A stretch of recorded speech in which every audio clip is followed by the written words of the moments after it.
What's going on, everybody? Welcome to another episode of Hollywood Already Did It, your movie podcast for sequels, reboots, adaptations, anything else that's been done once and is being done again to assess whether or not there are thematic reasons to do it, if it connects to the audience the way it connected before, or if we're just out to keep these IPs alive.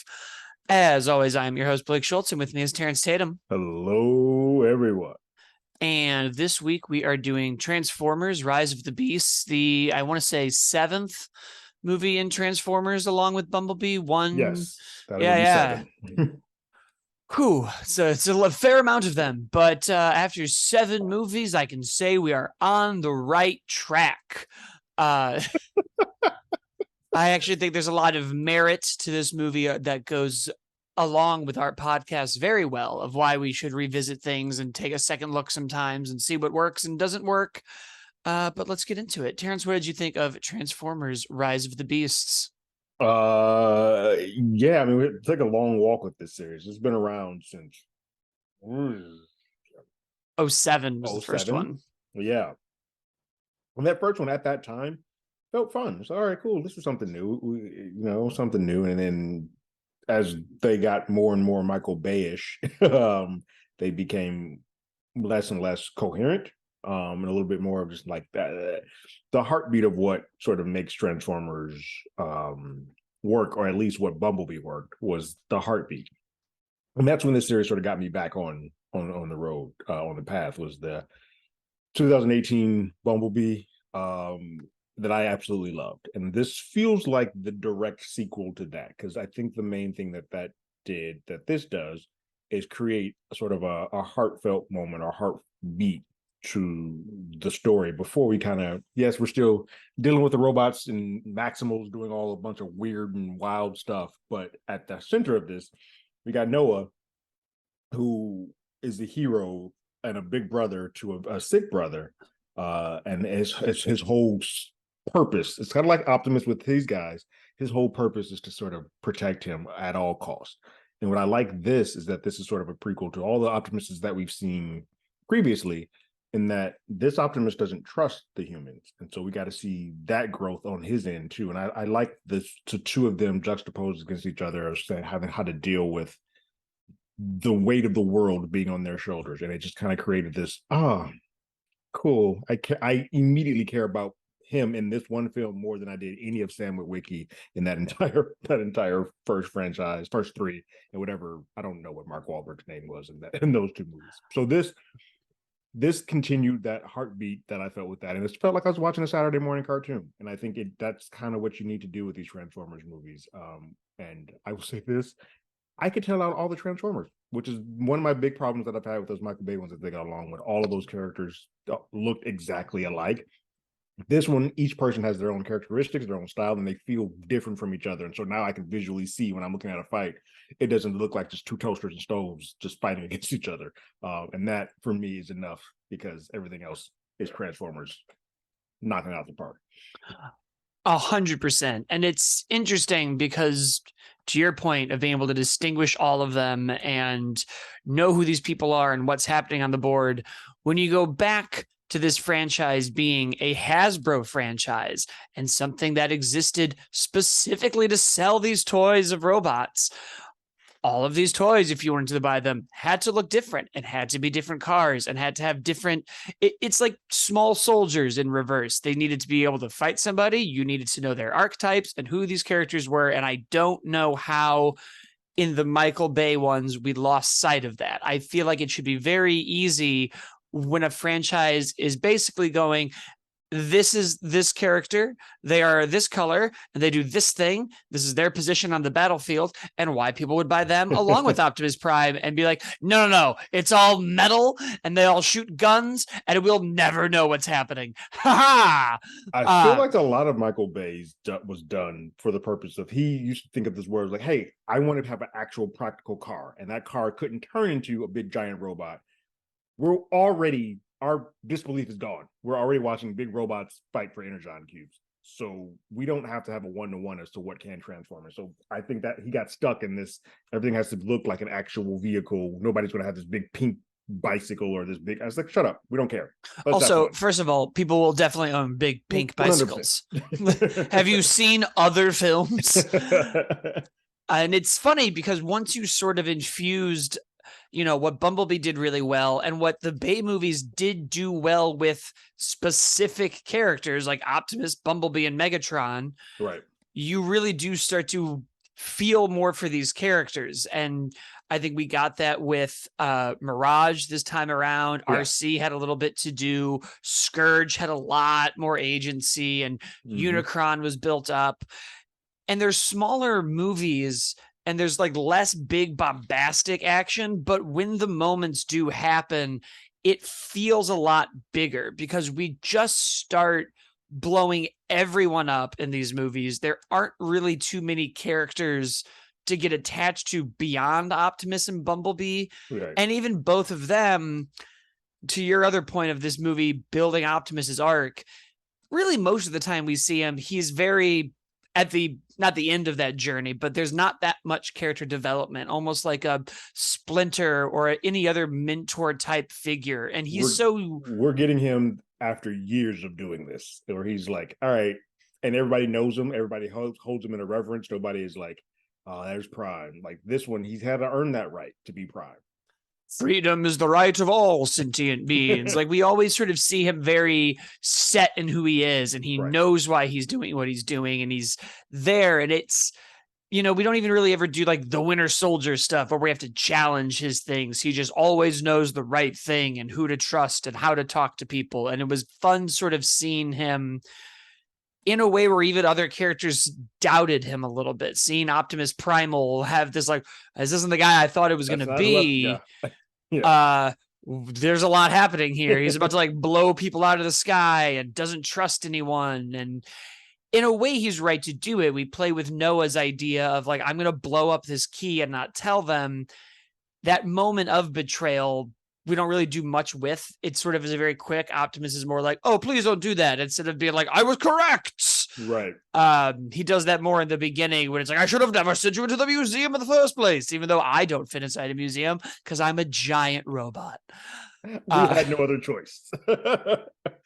So, if they wanted to add another 20 minutes to the movie, that would have been the dramatic, and now the humans are here, and the Maximals are here, and the Autobots are here. And instead, we sort of very quickly are just like, no, he's going to plead with him. Noah's going to change his mind. And we're going to watch Primal like choke out his friend. Air yeah.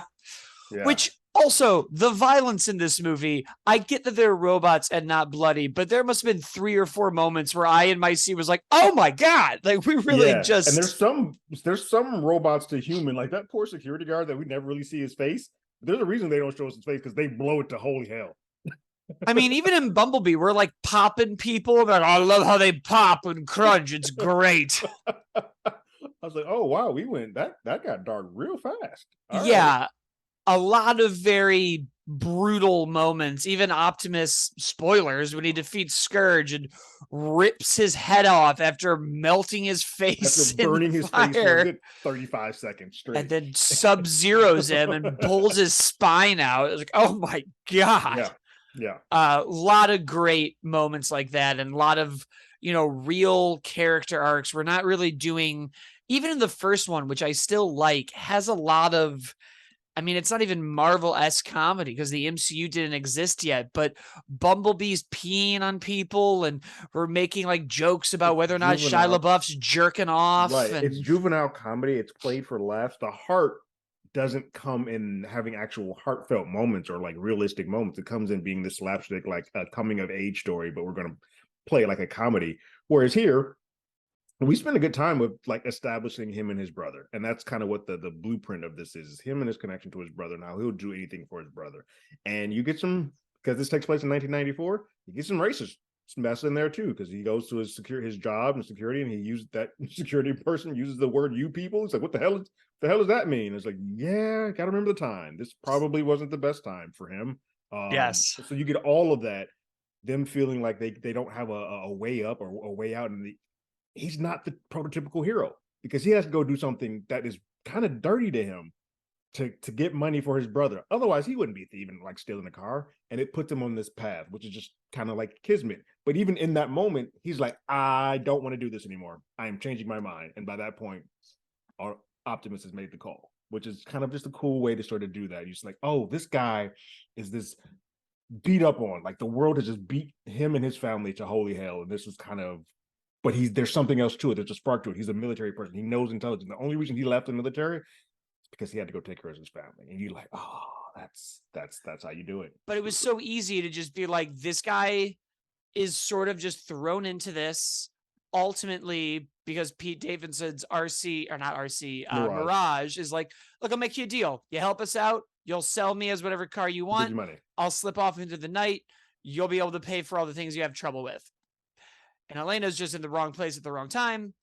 And they both have a sense of like purpose on this mission. She's able to put all the like Indiana Jones-esque things, which is also where I think this movie and Bumblebee work really well. We picked a genre to fit in before the big climax. We very much made this an adventure movie. There's going to be an ancient MacGuffin, and we have to figure out where one is and then figure out where the other one is and like solve these very small mysteries to keep getting to point A to point B to point C until we're off to the races, which helped the pacing a lot because those Michael Bay ones too just got so long. Big and long. Yeah, it got excessive for all of them. And this feels super deliberately and tightly paced. Like, I know it's still long, it's 2 hours and 7 minutes, but it feels like we never really stop.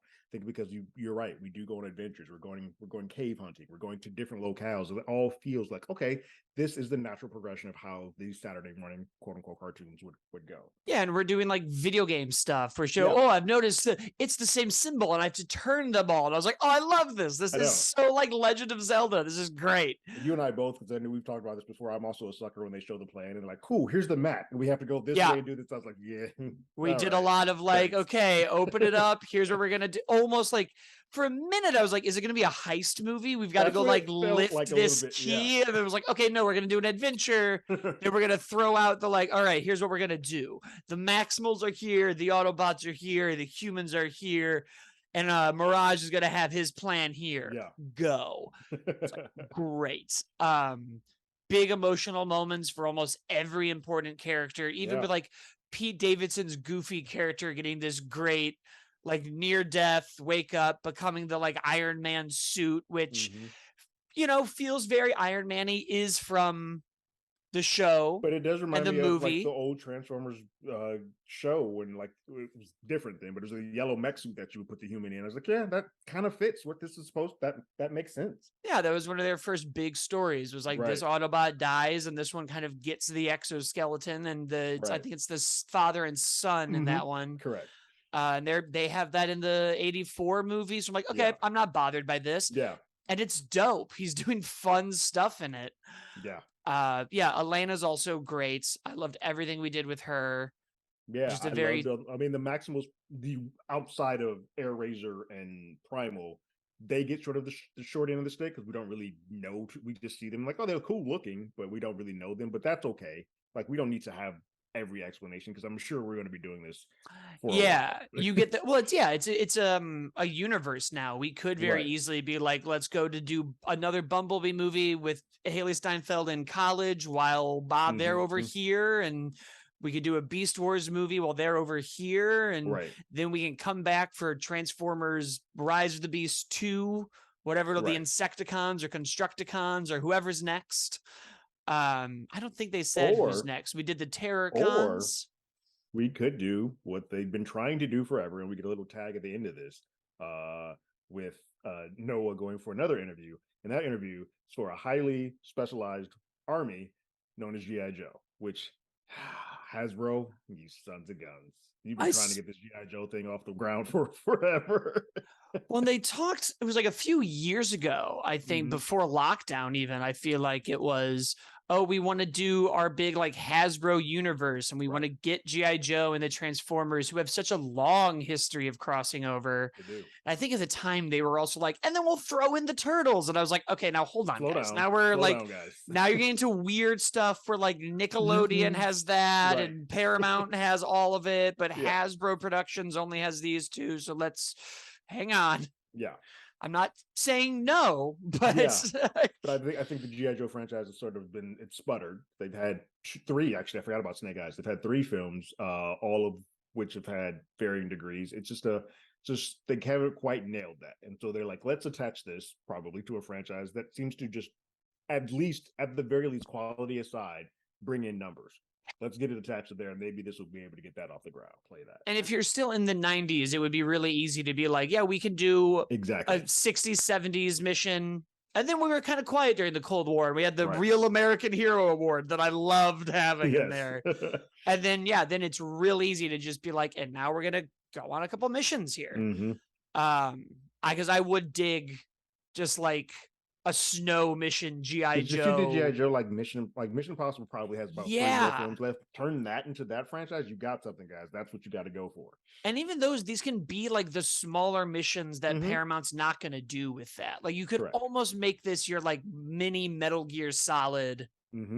Go one location, we're in there, spy, go nuts, and then make it bigger later. Right. You could easily do a mission that's like G.I. Joe has to get inside of Sector 7 and see if they have Megatron. Right. Done. I'm sold. Easiest story to do right off the bat. Just like spy organization versus spy organization. Megatron's here. He can be the only Transformer. We fight him at the end. We go home. Right. Then you can do Transformers 2. The Decepticons show up. Yeah. All fantastic. Yeah. It has truly so far been a very good summer. Is next week Flash. The Flash, Yeah. A morally hard movie to go watch, but boy, do I want to see Michael Keaton. Yeah. So we will be back for that, but that has been our show. Thank you so much for listening or watching. You can, of course, leave us a review and let us know what you think on the YouTube comments. You can follow us at Hollywood Already Did It on Twitter and TikTok. I'm at, as always, Blake. Terrence is at Terrence Tatum. Terrence also operates our YouTube channel, Hollywood Already Did It, with all of his episode-by-episode show reviews, trailer reactions, and more. I think there's more. Why not? Everyone says and more after their things, and we will be back next time. Later.